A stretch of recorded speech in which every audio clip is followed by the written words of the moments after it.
As a bankruptcy firm, Mitchell, Cunningham, and Bowling realizes many people are worried about their finances. We're here to guide you through the next steps to restart your life with easy video appointments. New clients don't have to leave home to get information about becoming debt-free. Also, convenient in-office appointments are available at the low cost of $340 upfront for a Chapter 13. You can be on your way to being debt-free. Contact Mitchell, Cunningham, and Bowling today or visit our website at mcdebtfree.com. We are here to help you. Mississippi's trusted weather experts. This is Mississippi Live Weather at 6. Welcome back in here to Mississippi Live Weather at 6. I'm Chief Meteorologist Matt Lawpon. Thank you so much for joining us on this Monday evening. It was a little cool today. Nobody's going to say that later this week, as we have a lot more warmth on the way as we progress throughout the next couple of days. I think warm and humid, though sticky might be pushing a little bit. This is Mississippi, but the stickiness factor, that humidity, something that will probably yield more thunderstorms. Now, those are more likely later this week. I think we'll have the first of those chances on Thursday, much more likely Friday, and exiting by the time we go into Saturday. But I think there's just enough around that we'll probably have some severe weather across the state of Mississippi, including potentially here in the northern part of the state. And how do you do? Our meteorologist gave me in with a pun, but dew points, important factor for us to determine whether or not storms are possible. We'll talk a little bit about how that all works, come up here in just a few minutes. As you'll notice here this evening, though, at 7 p.m., we're 53, 50 by 10 p.m., 49 by 1 o'clock in the morning, and down into probably the low 50s to begin the first part of early Tuesday morning. And yes, that is a percentage there. The first of our rain chances, though limited in amount, arrives for tomorrow, but chances get a lot better later on this week in particular. And so as we look outside in Cleveland at this time, 63 is that temperature. That dew point there, one of the things that we're watching in the upper 40s at this time there in the Cleveland area, on some southerly winds starting to bring a little more moisture in. And you can kind of tell, again, we have a bit of a contrast there showing up with that dew point still around 46 and slightly drier air in the eastern part of the state in the West Point area, as we show those mostly clear skies other than a few high thin clouds out there at this time. And out in Aberdeen, 50 the temperature. Hey, good evening to y'all there in Aberdeen. By the way, I do wonder if that reporting station is actually working. I'm thinking that Monroe County reporting station might be down. That seems a little bit cooler than most. That's close to where we'll be for low temperatures tonight. But I'm very thankful I was able to talk to the good folks there at Rotary in Aberdeen earlier on today. We'll post a picture about that on social media a little bit later on tonight. But a beautiful evening there in Monroe County as well. 52 current temperature Starkville, 50 degrees, 53 degrees in Tupelo. So we do have some spots out there still low 60s, but it looks like those low 50s actually closer to actual numbers. Change from yesterday, much more significant change up to the north where we're almost 15 to 20 degrees warmer than yesterday, but everybody in the Magnolia State warmer than we were on Sunday. This is one of our critical factors, though, going forward, dew point. It's a measure of moisture based on the same scale as the temperature. When we start looking for more humid air, we start looking down closer to the coast.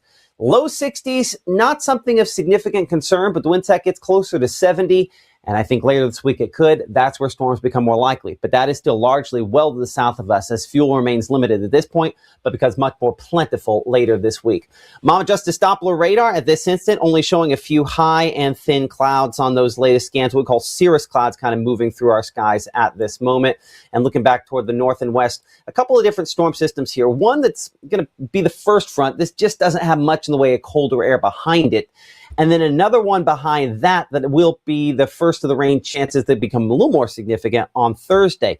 The track of these is going to be important than the timing as well, because I think the strongest is farther northwest than either of those. The first of these kind of swooping like this in a way that will still have some thunderstorm chance with it. And the first one kind of more like that, they kind of cross.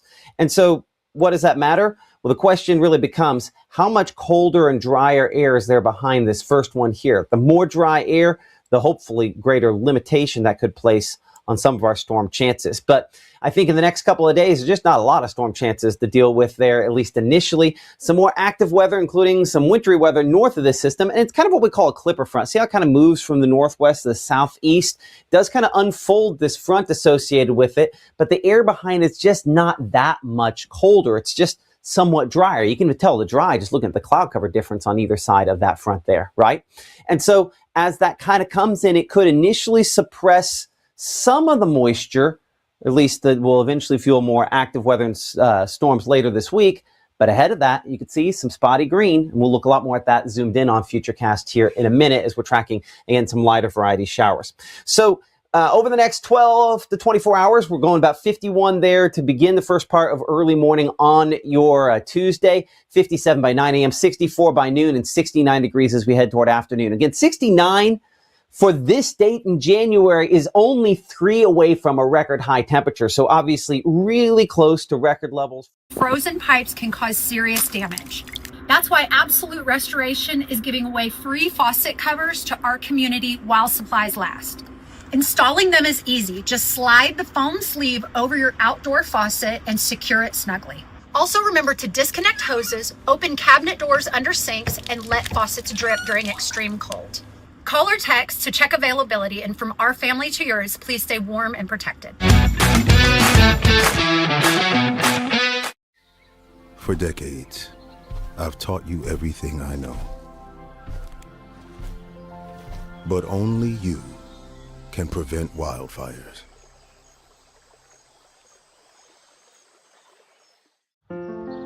People tell me how lucky my daughter is to have been adopted. But really, we're the lucky ones. Learn more at adoptuskids.org. This portion of Mississippi Live Weather is presented by Little's Jewelers. Right now, from the Room to Room Weather Center, here's Mississippi's Chief Meteorologist, Matt Lobhon.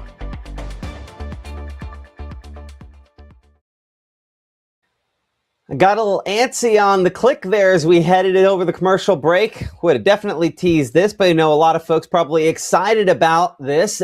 SEC football continues. Again, appreciate Carl Hogan Toyota for sponsoring our SEC football network, our SEC football forecasts as we've gone throughout this fall, winter now, and continuing deeper into January. We are looking at a kind of early look here at Ole Miss and Miami, that forecast there. Glendale, Arizona. Isn't it funny that there's a limited chance for a few showers?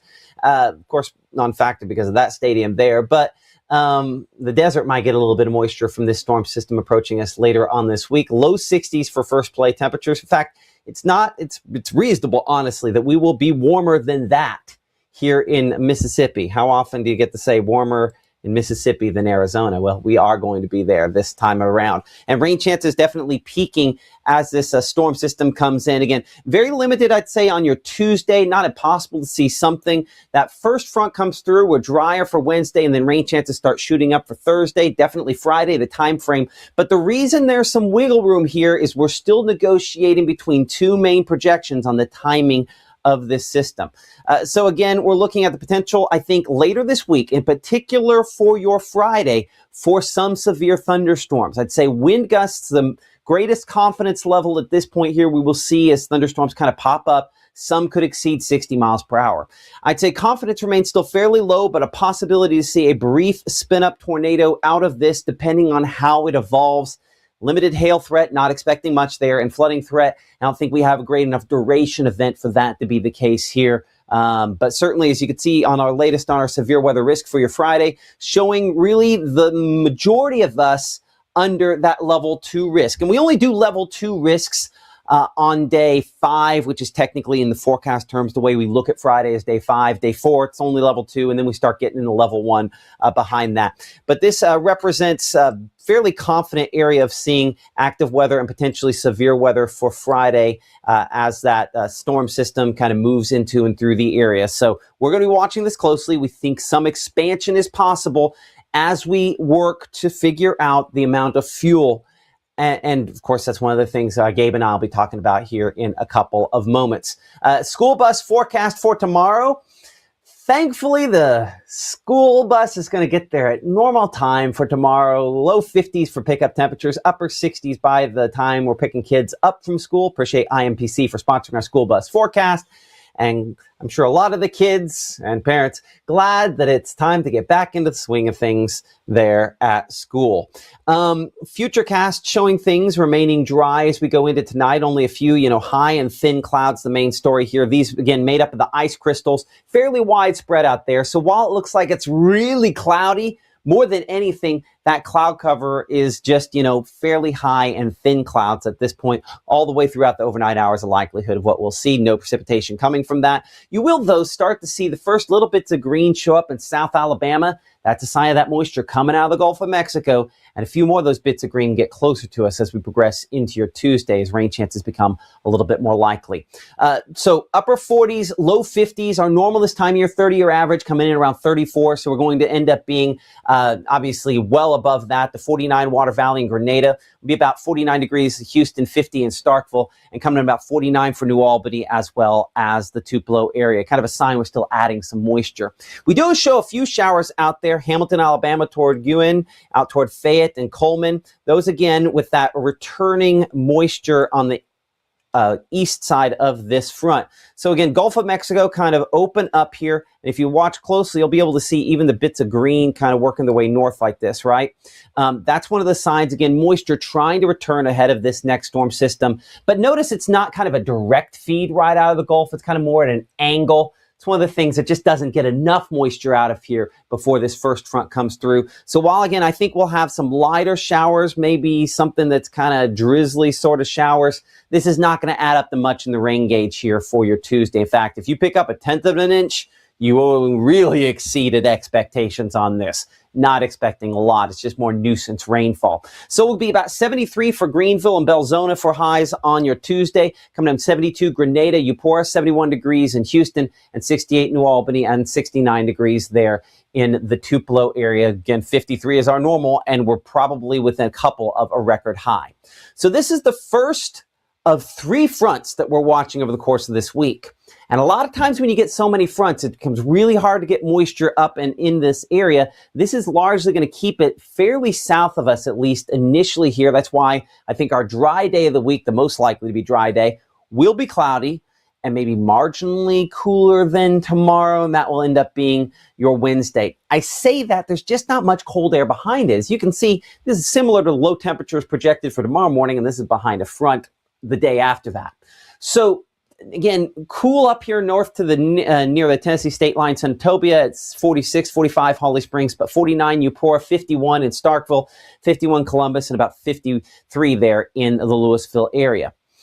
And so though that front kind of moved through, and we're at least initially dry here on your Wednesday, we're kind of waiting for this kind of quick moving high pressure center to get east. As soon as this gets east of us, you're going to see the tail end of this front start kind of traversing back up to the north, kind of moving more north into the area by that point in time. So we still have a little bit of time before that happens here, but we're thinking it'll probably end up being late in the day. You can even see where I think we've over-exaggerated the position here, because if you watch this little bit, like now you see this kind of hill of cloud cover that we have here, that's a sign, again, that moisture trying to move northward and kind of the backside of this front. So there's going to be kind of a warm front that we place on here in between that'll be the beginning of more unstable air, more fuel kind of moving back into our region.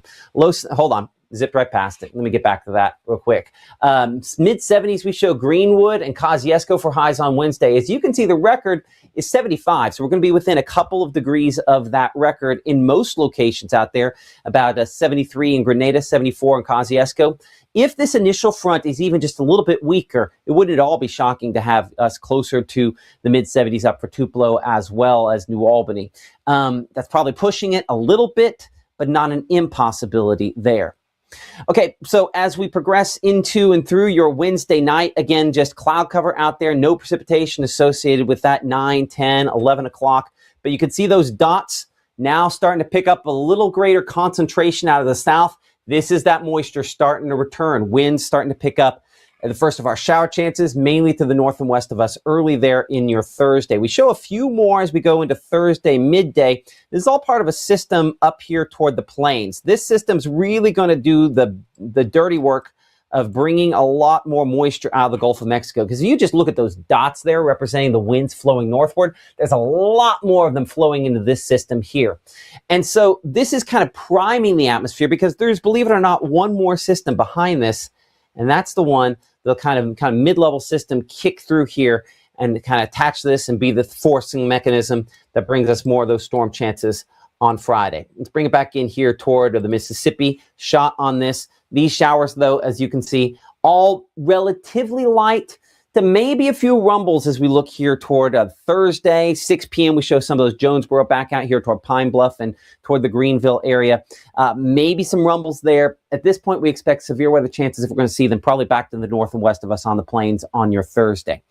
Timing is critical on this. As we look toward Friday, you see a lot of moisture, again, coming out of the Gulf of Mexico, really ahead of this frontal system. There'll be kind of an extra push behind this to really kind of fully kick it through, but kind of a prefrontal sort of wave out here trying to produce some showers and maybe some rumbles during the first part of your Friday. As we progress through Friday here, as you can see, more thunderstorms down there into Texas. Why? Let me get out of the way of this. Let's see if we can get it all in the same shot for a moment.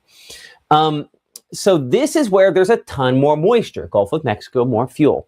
So confidence is obviously very good that we're going to have fuel down closer to the coast, and then that could enhance some of these storms as they lift northward. But as we're looking at the very latest version of Futurecast here, our strike model come through, one thing you'll notice, and I start running out of data by around noontime, and this is a new version versus what we showed you at 5 o'clock. So I'm going to dig into this, and it's going to kind of jump around so we can look at timing so I can force the model to go a little farther in advance. One thing I do notice is this has some single cell storms with it. And again, I think the timing's still a little early on this, but I mean, that looks like a little rotating thunderstorm close to Ridgeland there. Some individual storms with this. So again, that's where that limited tornado threat shows up. And yeah, we have a couple of those up here in North Mississippi. There's just a question as to whether or not there's enough fuel, high enough dew points to make that a thing. Let's go and pop this out of play mode. Let's going to add some time in this. Give me a moment behind the scenes. I'm going to take that. Let's see if I can force it all the way to 6 p.m. There we go. And let's see if we can get a little extra, squeeze a little extra data out of it. There we go. And I'm going to pull off that front. Obviously, we know we have a front in the area. I don't know I necessarily completely agree with the positioning on that. So first thing I can tell you on this strike model here is it goes tons of rainfall all over the place.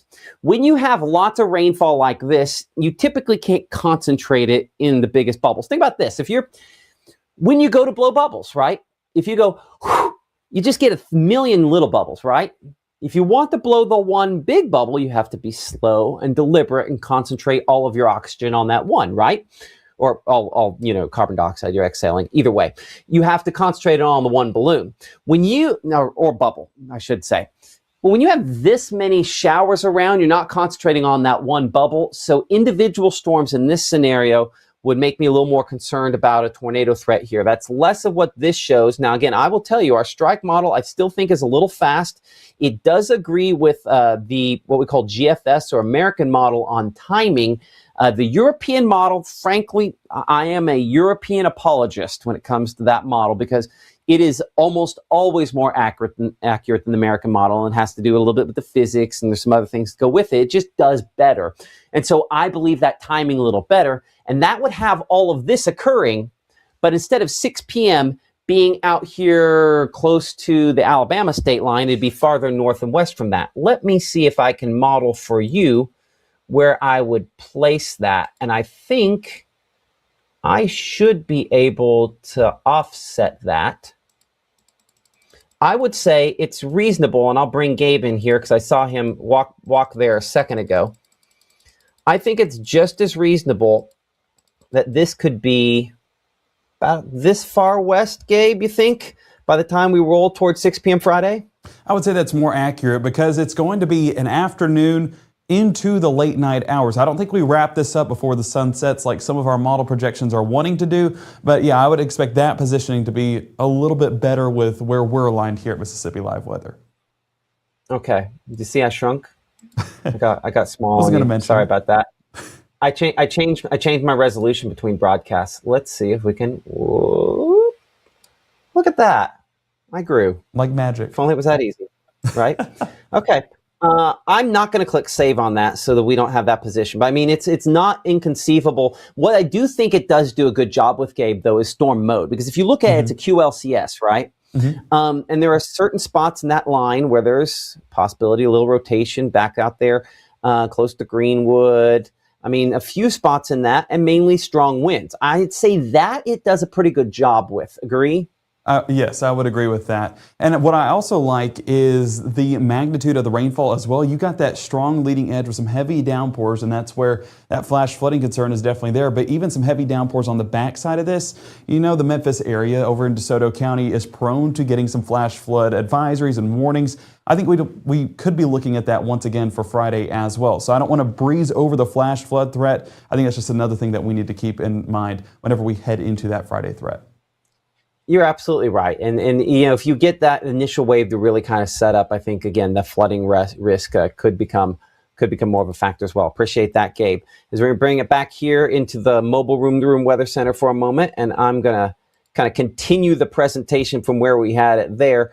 We're going to kind of pick things up with what we call the jet stream. It's a river of fast-moving air in the upper levels of the atmosphere, and it kind of shows a bit on this pattern, and part of the reason why I think it plays out the way it does. So we have this big dip, and I'm going to have to move this side.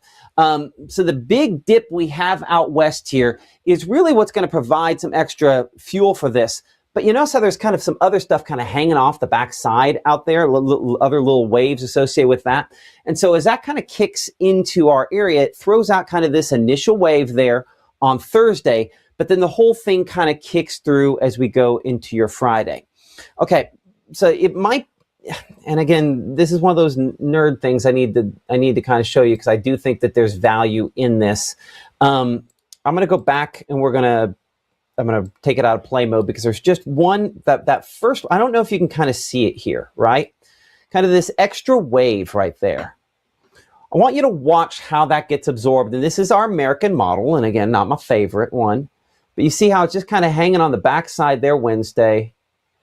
And then does that get shoved forward in a way that the model is not high enough resolution to really kick out? Because sometimes a short wave like that will get picked up, get carried into the flow, and then that could be the thing that takes us from maybe some storms to, hey, we have severe storms and tornadoes. So that's one of the things, one of the factors, one of the questions that we're watching very closely over the next couple of days related to this. Here's a look at that 7-day forecast.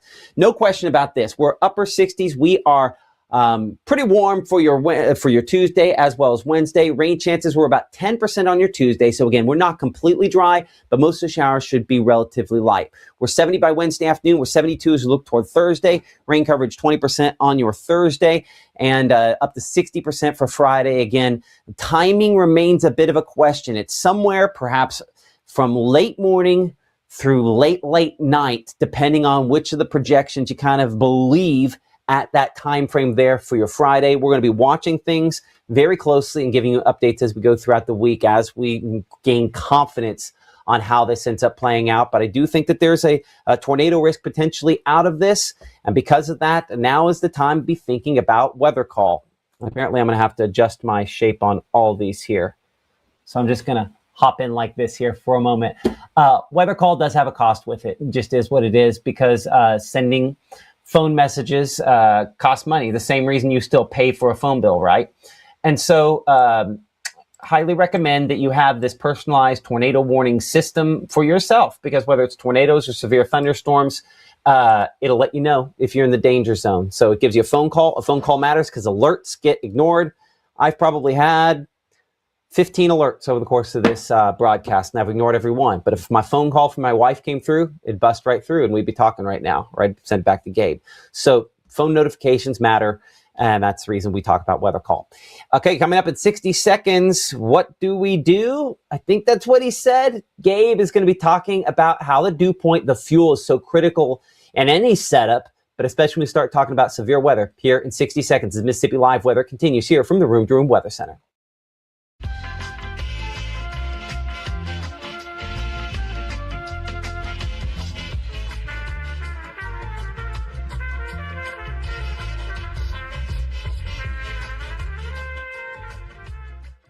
What I thought was a complete life was nowhere near complete, but it is now. Learn about adopting a teen at adoptuskids.org. March 24th, 2023 was a normal Friday. You know, we knew the weather was not good, but we needed to take shelter, and we didn't have shelter. My husband and almost 2-year-old daughter, Ethan and Riley, they did lose their lives in the storm. We're still recovering from it. We'll always be recovering from it. Matt Lopon cares about the community. He's not just there to collect a paycheck. I feel like Matt Lopon has proven himself trustworthy.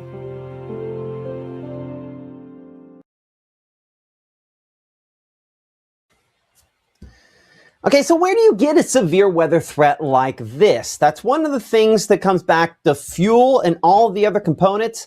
And that's where our meteorologist Gabe Maynor is trying to tell us what to do, how to do. What was it? What was your pun? How do you do? How do you do? I should have looked it up. See, don't ever let me tease you. But Gabe is talking about the dew point in particular and why it matters. Well, and we're telling you how do you do, but it's also what do you do. That's what we're going to be discussing as we head through this week with this severe weather risk in place. Now, as Matt was mentioning, that level 2 risk does encompass a large portion of North Mississippi, but the big driver in that forecast has been the dew points because it is returning by the time we reach towards the end of the week. So as we look at dew points right now, not anything impressive. Honestly, where we're getting more of those browns or that sandy color to show up, that's in the 30s to 40s. Definitely not the fuel needed to produce any storms. Definitely not the fuel to produce any strong storms. That would be what we're getting all the way in the Gulf. You see mid to upper 60s expected, and as Matt has mentioned multiple times, that's what's required whenever we're looking a little bit more into one of those severe weather risk days, and that is in place for your Friday. So as we head over the next several days, we're basically getting all of this Gulf moisture that's encompassed by those mid to upper 60s, working its way north into Alabama, Mississippi, Louisiana, and Arkansas, and of course, right in that severe weather risk threshold that we just saw a moment ago.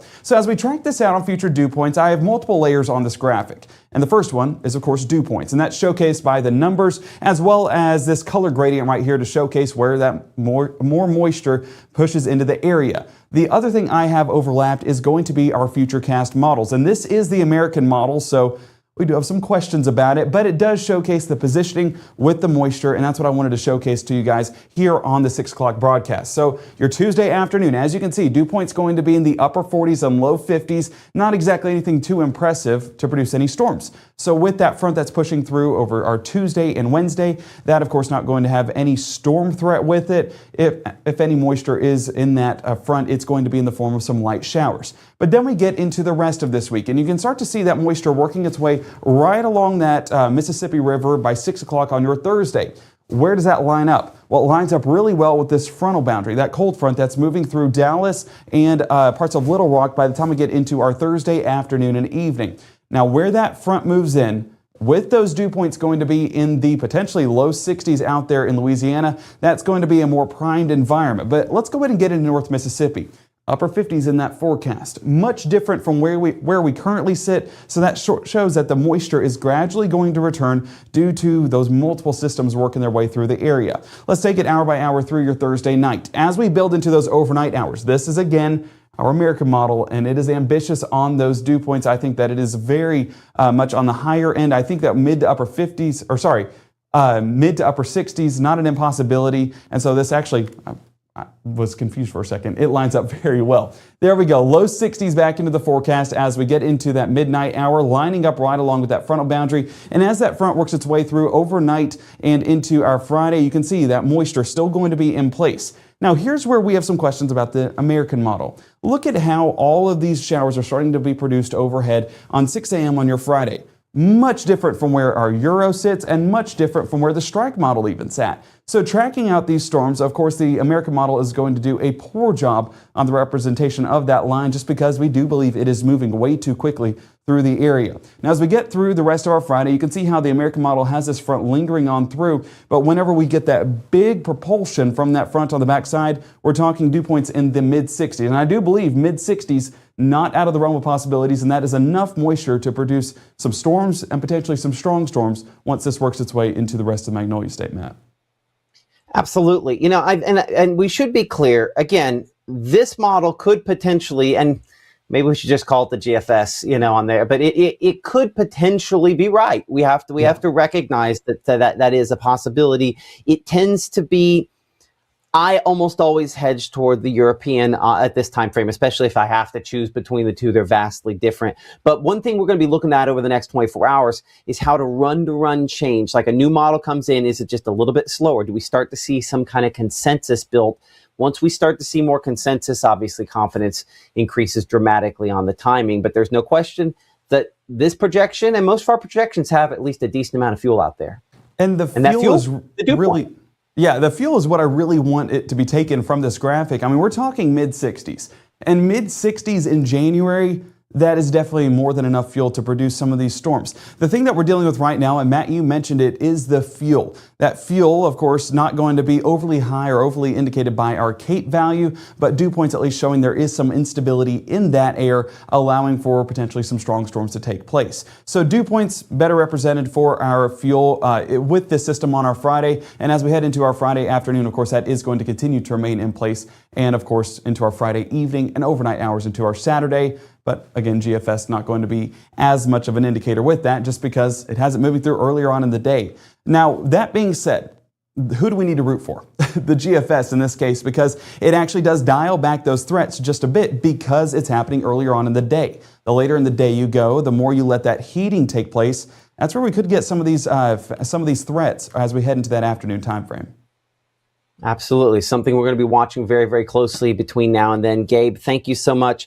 And as I talk again in a moment here about those threats, we'll get ready. We'll talk a little bit more about some basketball because, believe it or not, Game of the Week is back. That's part of the reason why, with at least a limited chance for some severe weather, we're choosing to do typically our Mississippi Live Game of the Week, all the way through the fall, with the exception of 1 week. We did that on Fridays. That's going to be the goal for basketball season. And the cool thing about basketball season, I think we'll be doing both girls and boys games over the course of the year. And so we're really excited about that, but we're going to do it on Thursday this week because we have the severe weather threat on Friday. And so that's something to at least keep in mind. But I'm going to bring Gabe back in here because, again, we're trying to get some votes in on that. We've got some votes in on where we go, and we're still waiting on everybody on those nominations. And, again, appreciate Langston a lot and Casey Lott there for sponsoring our Game of the Week once again this year. For sure. And one of the biggest seasons that I look forward to is basketball season, and it is in full swing right now. So again, a big thank you to the folks at Casey Lott for sponsoring our Mississippi Live Weather Game of the Week. We're going to be heading out to these basketball games, getting some highlights similar to how we did during football season, showcasing the winner here on Mississippi Live Weather, but it doesn't end there. Now we have our Spirit Squad. We also have our band or student section of the week as well. And if the student sections are anywhere near as rowdy as football was, you guys are in for a treat. It was such a fun time being with those students out there, and they get pretty wild whenever you're talking about their teams. But as you can see, a few of our submissions that we have so far, Grady recommending the Prentice County tournament. Of course, I'm biased. My wife is a Blue Devils, so of course I'm rooting for that. But I'm rooting for any basketball, honestly, this time of year. Jeff recommending the Union County tournament. The East Union girls are off to a very hot start to the season, so that'll be a great game to watch as well. And the Alcorn County tournament being recommended by Jimbo there at the bottom. That's going to be Biggersville, Corinth versus Biggersville happening on Thursday as well. That's the only stipulation when we're talking about these games is it does have to be on Thursday. As Matt was mentioning, Friday, that severe weather threat. We, of course, are weather first here at Mississippi Live Weather. Makes sense. So we want to be here to keep you guys safe, and hopefully you guys won't have to head out into any of this severe weather as we get into the latter part of this week. But we still wanted to showcase our game of the week, and that, of course, happening Thursday night. Matt, I am stoked, excited, however you want to word it. Basketball season is here, and we are ready for it. It's here, and of course, the Ole Miss game's Thursday night as well. We talked about always that something. Forecast. There's always something, right? Hopefully, at least there's not severe weather on top of that as well. We thank you so much for joining us here on Mississippi Live Weather at 6. Our next live broadcast is going to come up tonight at 10 o'clock. Our meteorologist, Gabe Maynor, we're going to be watching these. Each time these new models come in, we're looking for consensus. We're looking for the models to try to coalesce around one general idea. And there still remains some question as to what that general idea will be. Gabe will have a much better handle of that at 10 o'clock and over the next couple of days. Keep it here as we continue to track things, and we'll keep you advised.